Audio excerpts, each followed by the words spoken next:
And welcome once again to Investor's Edge. I'm Gary Kaltbaum, your host. Hey, thanks for being with us today. Glad you're here, ladies and gentlemen. Happy that you are listening, and happy it is Friday. No, really. Happy it's Friday, the 12th, 2025. Ladies and gentlemen, today's going to be a little bit of lesson day. You know, we don't pretend to be George Soros, William O'Neill, the greats of the world, but we do think our studies of bull and bear markets will protect the hell out of you when things go awry or when something shows up, especially when we're at extreme moments. But let us introduce ourselves first. This is Investor's Edge, serious talk on everything that affects you. We'll do the market, the economy, your job, your industry. The Morlocks in D.C. that hate us. No, really, they hate us. You know that, right? Right? 38 trillion of debt. You think they like us? If you do, you're a mark. Because they're con artists. I digress. If you do not get this radio show in your city, we'll post it at GaryK.com, also on our X feed. If you don't follow us on X, you should. We'll post it on podcast apps and the BizTV YouTube channel. If you'd like to email me, just be nice. And all that. What I say? Lesson time. I'm going to point out two things. But first, let me state, there's nothing ever 100% in the market. When we tell you something specific is happening, nothing's 100%. When we tell you something is breaking out of range, and that simply means, well, a stock, a sector, an index, or whatever hits $100 7 times over 6 months, and every time it hits 100, it stops and comes back down, and finally it breaks above 100. Well, that's a breakout, but that doesn't mean 3 days later it doesn't break back below. There's no rule of thumb. You just know that this is what you want to look for if something's going to go higher. Same for breakdowns and all kind of action in the market. Our job is to get main trends right. The big trends, especially the big bad trends, to not be in them and get squashed. For example,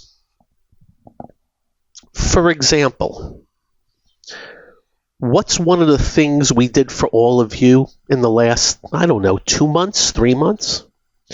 We thought we had extreme froth and speculation.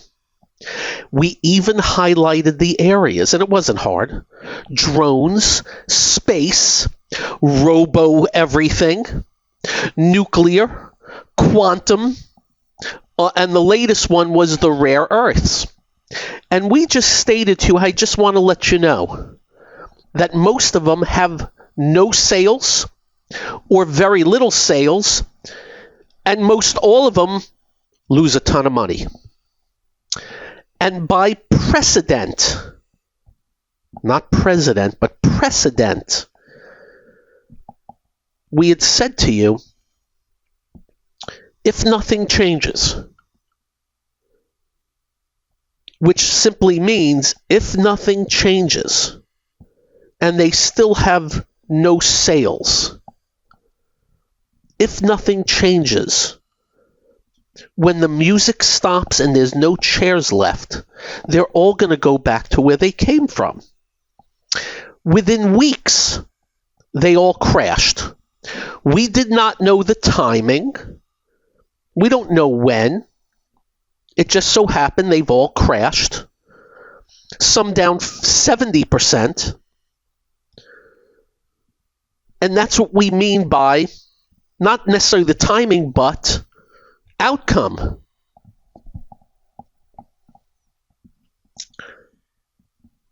And it's going to be fluid going forward.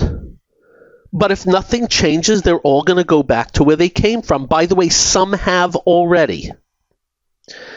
But there's another thing that stands out for us that does not happen very often. But when it does, it potentially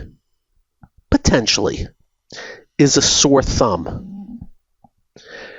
And if it ends up being a sore thumb and you do not take action, you can lose a hell of a lot of money if you're in the wrong areas. It is what is known as the front cover indicator. What? Well, let me give you some very important examples. From 1966 to 1982, I don't know if you know this, the market did nothing. The market was flat for 16 years. True story.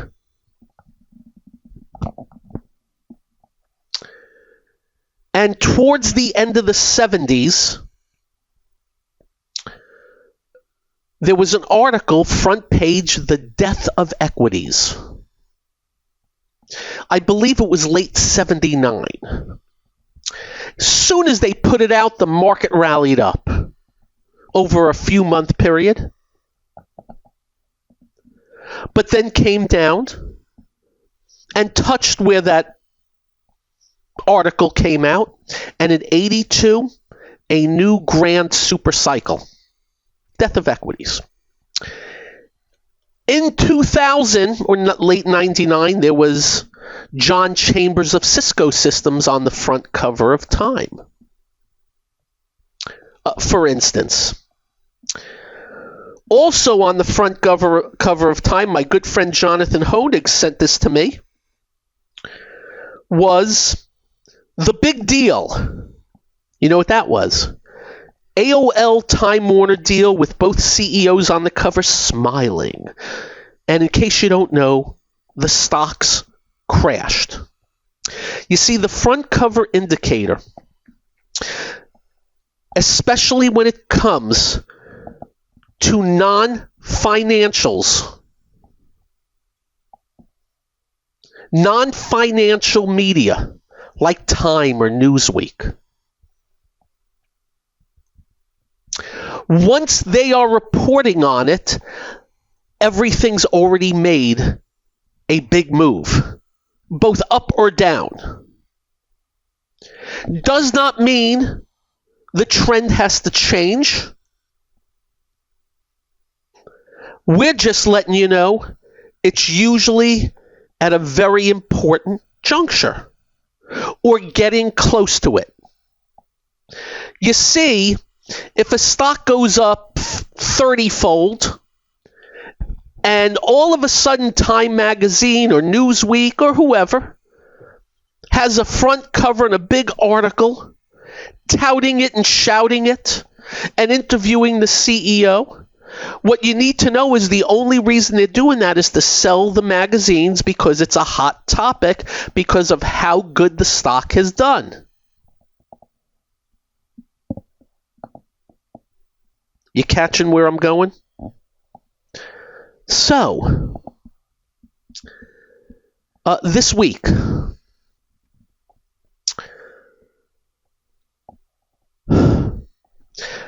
Time Magazine's 2025 Person or Persons of the Year, Architects of Artificial Intelligence.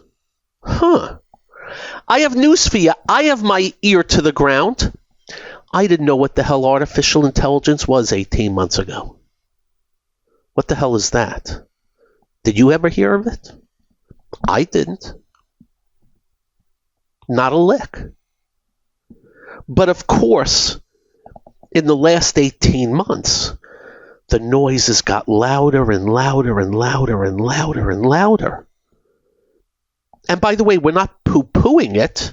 Yeah, nice words, Gary. Poo-poo. We're not putting it down. We're just stating facts. Everything artificial intelligence. We have highlighted few companies just making any announcement artificial intelligence.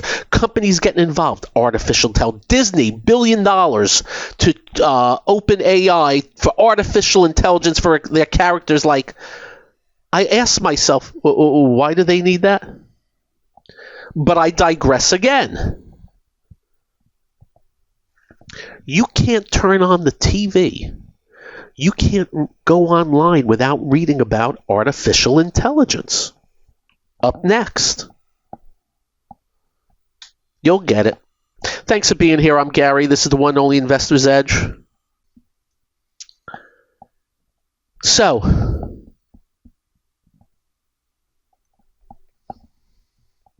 number one,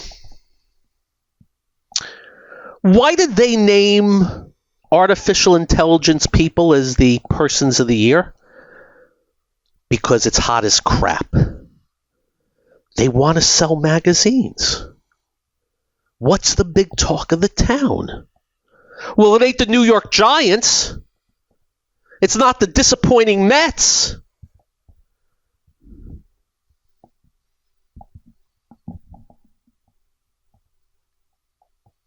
It's artificial intelligence. So let me start by saying these types of announcements and front covers and pronouncements, listen carefully, do not happen at bottoms. Very often, it comes at late stages. Not because the front cover makes the area drop in price in the market, but it would be because it comes out after a gargantuan move. It's an indicator of ours, by the way, and others, that really is a sore thumb. And always happens after a move in the industry, in the market. This does not necessarily mean that all hell's going to break loose or it's going to top. We just on notice and we put it in our file manager that holy crap, because we remember John Chambers, we remember the AOL, we remember the death of equities, and many other front covers. And by the way, I have them stashed away here, and I will find them because there are others. When did this come out? Was it yesterday or Wednesday? What's the difference? Doesn't matter. Yesterday or Wednesday. Doesn't matter. So let me give you the second part of my equation.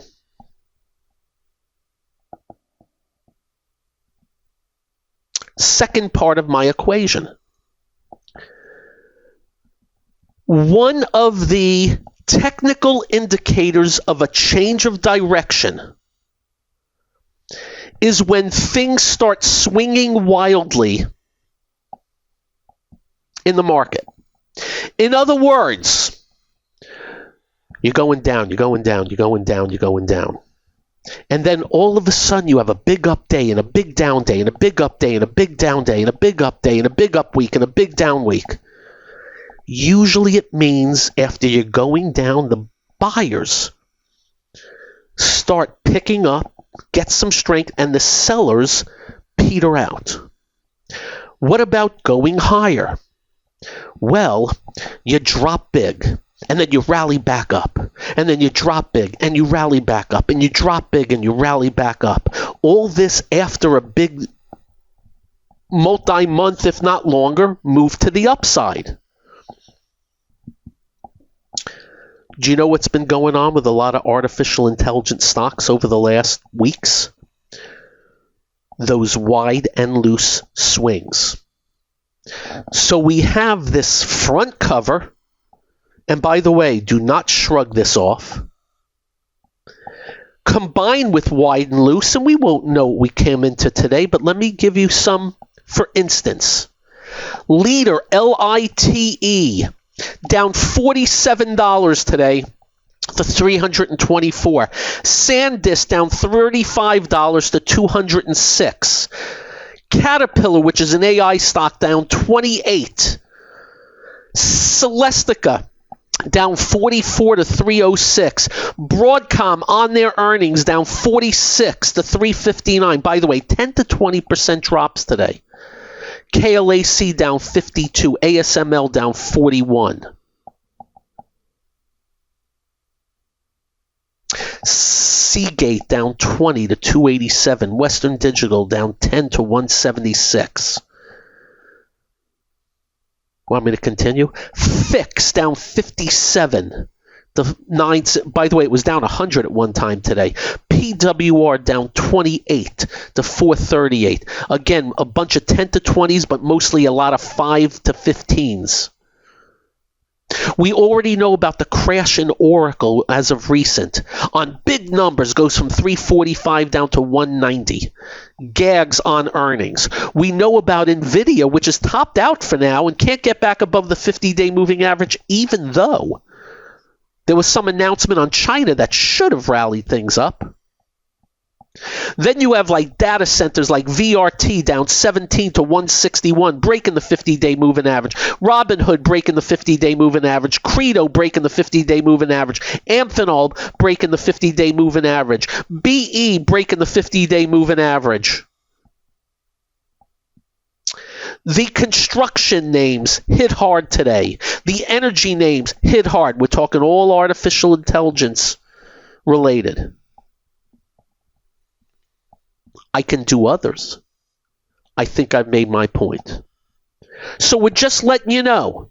Did I say Sienna down $24 to 218 after earnings had a good reaction yesterday? So we're just letting you know. Anything breaking the 50-day moving average in this realm, in this area, should be on notice. And should be evaluated. We don't know what today meant. We know what today is. Will it continue? I don't know.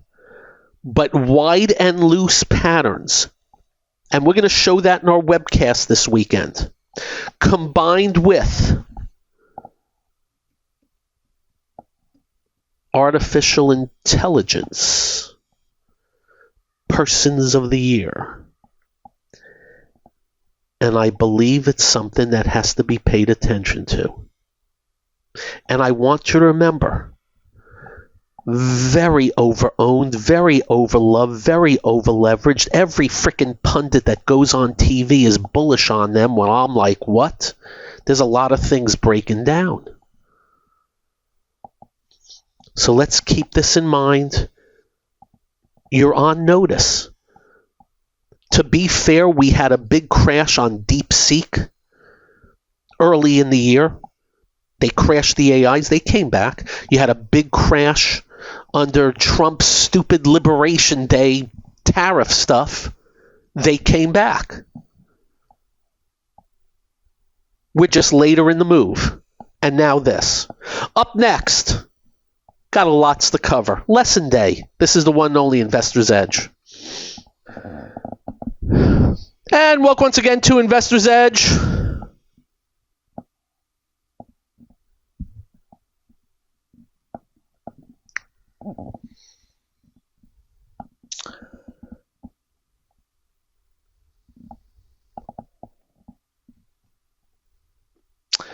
Okay, so very rough day. I will tell you that the froth is coming off. Remember we said they were bouncing a little bit, the froth after crashing? They're crashing them back down again. The quantum, the nuclear, and all that. No sales stuff. I got to tell you, one of them, we have this poster child that we keep bringing up to you. Has gone from 193 to 87. And at $87, it still has a $13.6 billion market cap with no sales. Symbol OKLO. And we're not pissing all over the company. This is not about the company. We're dealing with stock price and valuations here.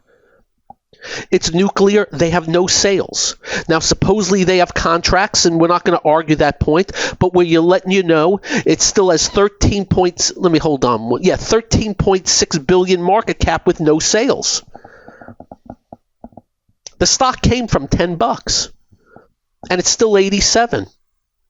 And it has us saying they better get some sales. Oh, and by the way, they better make money off of those sales. And again, we are not ripping on the company. This is all about valuation and price and the protection of you when things go awry. I got another one right here in the same space. It's only gone from 61 to 35. And only has a $1.5 billion market cap with no sales in nuclear.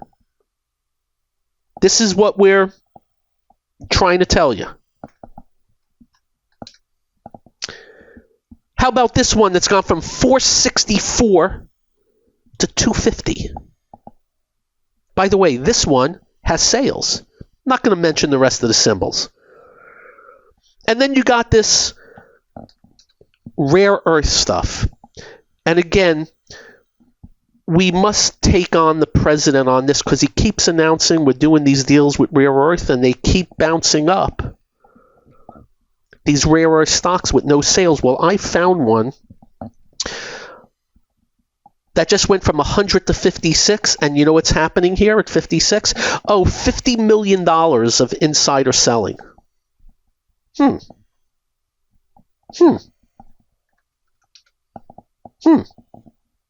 Just letting you know. Just letting you know.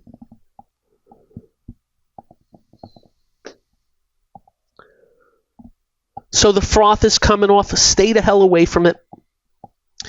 The froth is coming off of a lot of risky biotech also. When we say risky, just no sales or very little.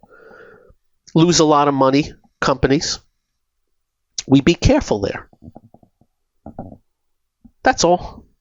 In other news, and this irritates the hell out of us, and again, we have no bias. We don't care about anybody in D.C. We have no love for anybody, nothing personal. They've earned the wrath. $2 trillion deficit this year, $38 trillion. We're going to 40 quickly. Since Doge, $2 trillion up in less than a year. Actually, $2.1 trillion. So we don't care about them. We just like good policy. That's all. And when there's good policy, we are going to compliment them like crazy. And when there's bad, well, let me talk about one. It looks like our president is going to loosen regulations on marijuana. Let's put the pieces of the puzzle.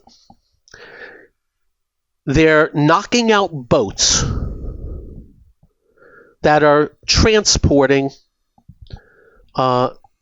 drugs and blowing them up, killing the transporters of the drugs. But he pardons the ex-head of Honduras that was found guilty and going to jail for trafficking 400 tons of cocaine.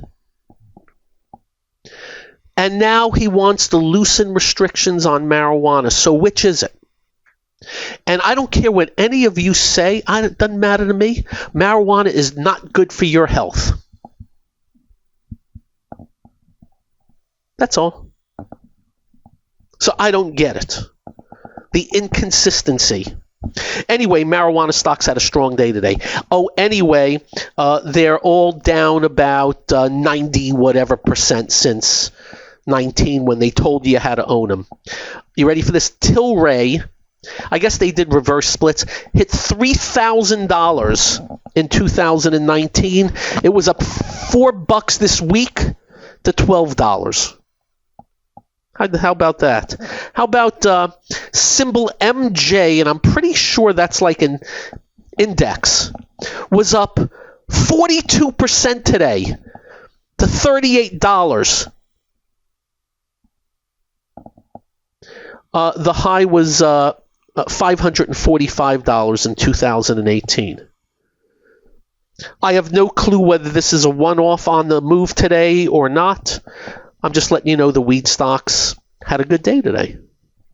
And by the way, as I always say, just walk Manhattan. It's one big, gigantic bong hit. Seriously. Just walk anywhere in Manhattan and take a whiff. It's one big, gigantic bong hit. Let's continue. Symbol, FRMI. Another one of those IPOs that we told you to be careful about. $21 IPO. The second day was at $35.10. Down 34% today. They announced their first, get this, their first potential tenant for something called the Project Matador Data Center Campus terminated their $150 million advance in aid of construction agreement. This is what I'm talking about. There's been a lot of, hey, you know, the shape of things to come, believe in it and stuff like that. You know?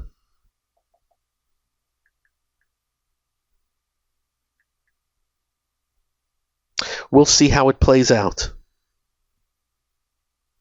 We wonder, we really do wonder about all the protestations and predictions. And today, Oracle, they sent a spokesperson out on TV to try and debunk problems with Oracle and getting things done on time. Because Oracle was down another $9 today. It has gone from $345, make that almost $346 to $190 since mid-September, which, by the way, has surprised the hell out of us. No way would I have believed that happened or was going to happen, because they've announced backlogs up the wazoo. The market's not believing. And the market's worried about all the debt to do all this stuff going forward. We'll keep you informed on it. We'll keep you informed on it. But all I can tell you, there's some things sticking out. Some sore thumbs. The wide and loose of all this AI was loose to the downside today. Next week is another week. We'll stay on top of it. I want to repeat, you had a worse move in the DeepSeek. I believe that was February. You had a terrible drop on the Trump tariff, and both times came back. We're just letting you know you're farther along, and you're very wide and loose. Up next, whatever else we can think of, I'm Gary. This is the one and only Investor's Edge.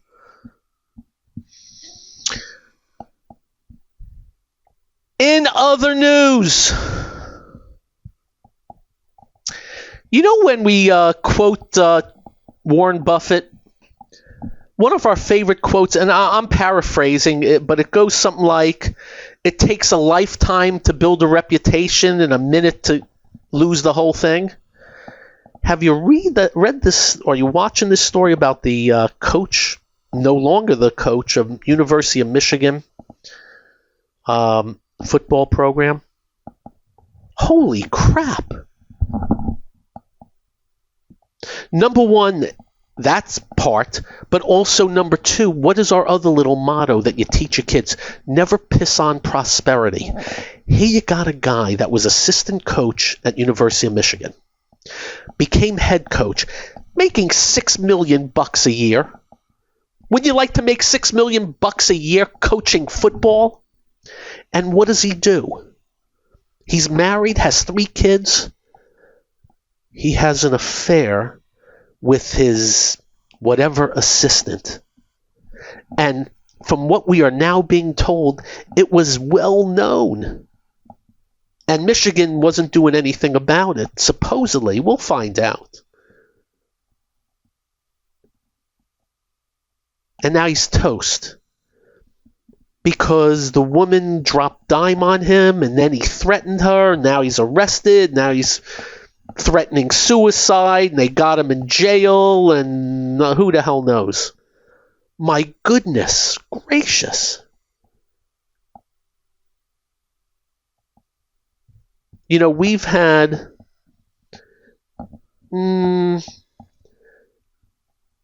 people that worked with us that passed because of alcoholism. And we did everything possible. We'd always say the same thing to them. There's only one thing in the world you don't do. And that's drink alcohol. Yet they did. And I'm not comparing somebody dying to this guy. But man, here's something, just don't do this. And he did. And now his life is in shambles. It's amazing.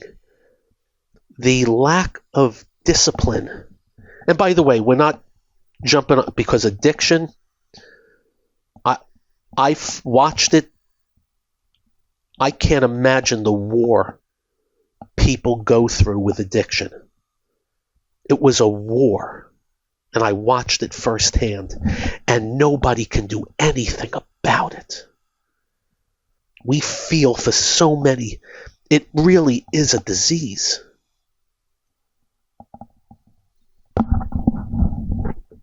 Next, just letting you know, the scummy, sleazy New York Times, they're now writing articles about how bad the border was under Biden. What a bunch of clowns at the New York Times. You do know they never wrote about it in his 4 years. Well, we're telling you about it every week. In plain sight, there's videos. You know, the only people that played the videos was Fox, because all the media blacked it all out because the media sucks. Now the New York Times is reporting it. Speaking of that, you know what else? The BBC, United Nations, Amnesty International, all these Israel-hating ass clowns are now reporting all the bad things Hamas did. What a bunch of scumbags. What a bunch of scumbags. Boy, it just irritates the heck out of me.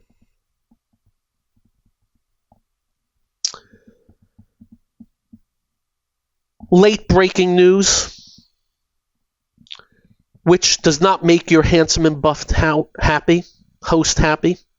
The president just came out and says the next Fed chair should consult with him on interest rates, and interest rates should be 1% or lower a year from now.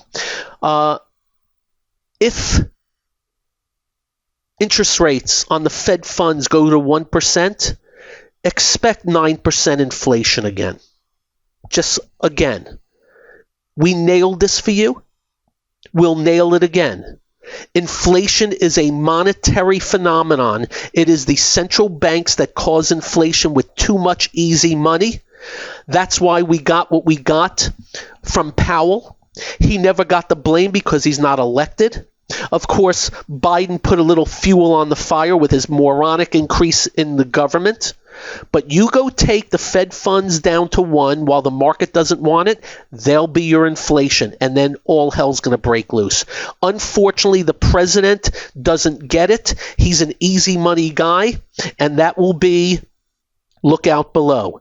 In case you don't know, since the Fed lowered their rates to 3.5%, the 10-year was up again today to almost 4.2, the 30-year 4.86. Kids, I know they tell us they're geniuses. They know not what they do on easy money and interest rates and the interfering of markets. with those interest rates. President Trump, and I'd say it to his face, he's no free market guy. And that is unfortunate. We are rooting for him. We are not against him. We wish him well. We want nothing but success because his success is our success. But between the Liberation Day and the tariffs and now wanting to go to 1% interest rates when long rates are going higher, faulty. We hope we're wrong. We really do. We are not anti-Trump. We're anti-bad policy. We're pro-good policy. And we're pretty sure we're a lot smarter than they are.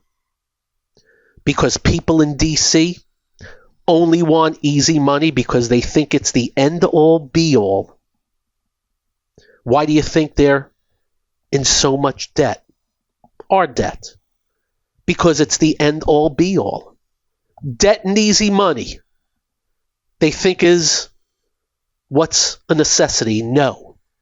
Get the hell out of our way. That's what's needed. You'll have a great weekend. Drive carefully. Again, we're rooting for 'em. And when you get home, do like we do. It's quite simple. Make sure you hug your family. Make sure you hug your children. They will feel better. You will feel better. I promise. Stay well. Be well.